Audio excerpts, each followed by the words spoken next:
Hello नमस्ते friends और सभी को बहुत बहुत धन्यवाद। आप सभी को मेरा वीडियो पसंद आ रहा है, आप सब देख रहे हैं हमारे वीडियोस को और हमारी बातें समझ रहे हैं।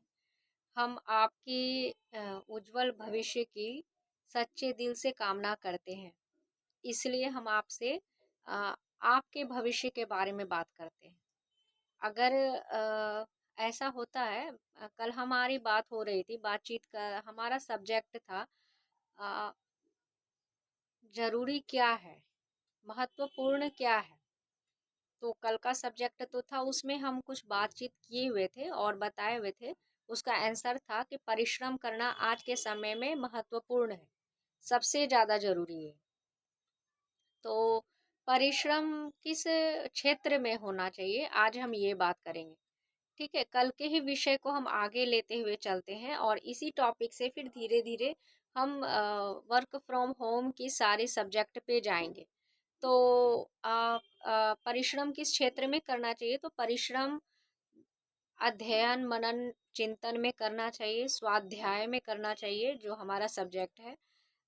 परिश्रम आपको विद्या प्राप्ति में करना चाहिए, क्योंकि कहा जाता है कि विद्या से बड़ा कोई धन नहीं होता है, ज्ञान से बड़ा कोई धन, ज्ञानी से बड़ा कोई धनवान नहीं होता है। और पुण्यात्मा जो होते हैं, जो पुण्य अर्जन करते हैं, वो हम इस लोक में तो सुख पाते ही हैं, परलोक में जाने के बाद उनका नाम और यश और कीर्ति अमर हो जाता है, हमेशा के लिए उनका नाम अमर हो जाता है। इसीलिए कहा जाता है कि सारे धन से अधिक मूल्यवान और कीमती अगर कोई धन है तो वो है नाम, यश, कीर्ति सबसे बड़ा धन है। विद्या सबसे बड़ा धन है, पुण्य सबसे बड़ा धन है।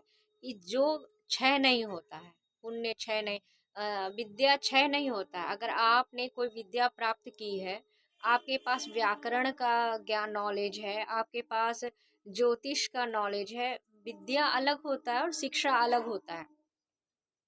ठीक है, ये बातें हम बाद में टॉपिक इस टॉपिक पे बात करेंगे कि विद्या क्या होता है और शिक्षा क्या होता है। आज हम बात करेंगे परिश्रम किस क्षेत्र में करना चाहिए। तो सबसे पहले ज्ञान अर्जन करना चाहिए, क्योंकि बिना ज्ञान के आप कोई भी काम में सफल नहीं हो सकते हैं।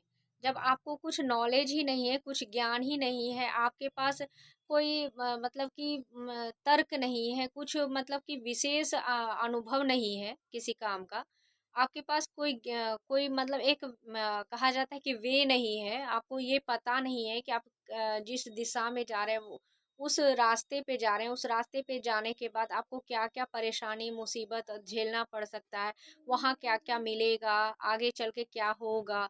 अगर आपको ये नहीं पता है तो आप मेहनत आपका तो बेकार ही हो गया।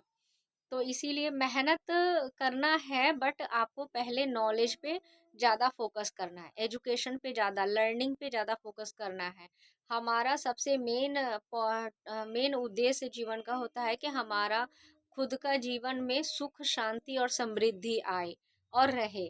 ये तभी होगा जब आप समझ पाएंगे कि सुख क्या होता है, सुख किसे कहते हैं, शांति किसे कहते हैं और आनंद का क्या मतलब होता है, संतोष क्या होता है, हम खुश कैसे रह सकते हैं।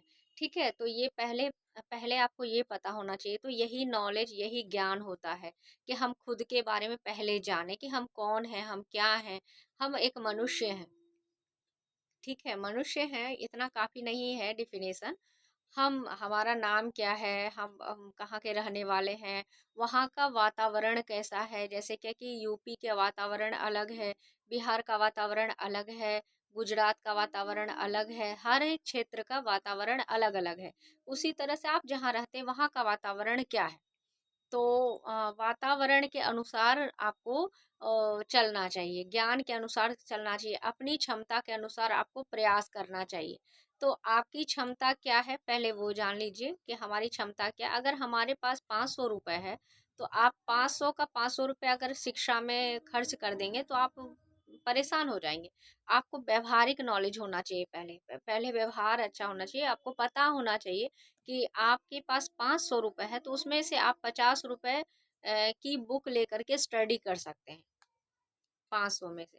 बाकी सारे अमाउंट को आप घर में खान-पान में, रहन-सहन में, अपने ज़रूरत की चीज़ों में खर्च करेंगे, कुछ पैसा बचत करके चलेंगे कल को भविष्य के लिए, तो उसी तरह से आपको आपके पास अगर अमाउंट नहीं है, आपको लगता है क्या कि हम तो गार्जियन हैं घर के और हमारे बच्चे सब हैं, 5-6 महीने से पेमेंट नहीं मिला है। अगर हम खुद के पढ़ाई के बारे में सोचेंगे तो बच्चे के फ़ी का क्या होगा?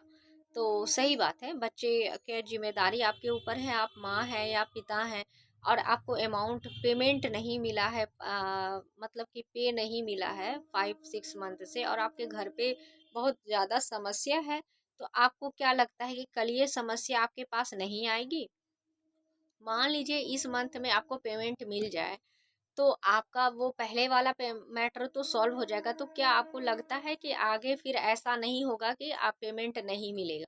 पेमेंट वाला मैटर फिर आगे ये जो मैटर हम मतलब समस्या में जूझ रहे हैं, वो समस्या फिर कल को नहीं आएगा। क्या आपको ऐसा लगता है? ऐसा नहीं होता है। अगर आप इस प्रॉब्लम का सॉल्यूशन नहीं ढूँढेंगे और उसको खुद से सॉल्व नहीं करेंगे, तो वो प्रॉब्लम कभी सॉल्व नहीं होगा। कहा जाता है कि ईश्वर और वातावरण और यूनिवर्स यूनिवर्स भी कह सकते हैं, ब्रह्मांड जो होता है यूनिवर्स और ईश्वर परमात्मा अ, पर ब्रह्म भगवान अ, उसको आपके सामने जो प्रॉब्लम जिस प्रॉब्लम को दिए हैं आपको, उनको पता है कि इस प्रॉब्लम का सॉल्यूशन आपको दे दिया गया है। ये बात आज से 30 पै 7-8 साल पहले, 6 साल पहले मुझसे किसी मेरे मित्र ने मुझसे कहा था। तो पहले मैं सिंपल लड़की थी, मेरा कोई पढ़ाई-वढ़ाई का उतना कोई नहीं था, कुछ नहीं था, मेरा जीवन का एम के बारे में कुछ नहीं पता था।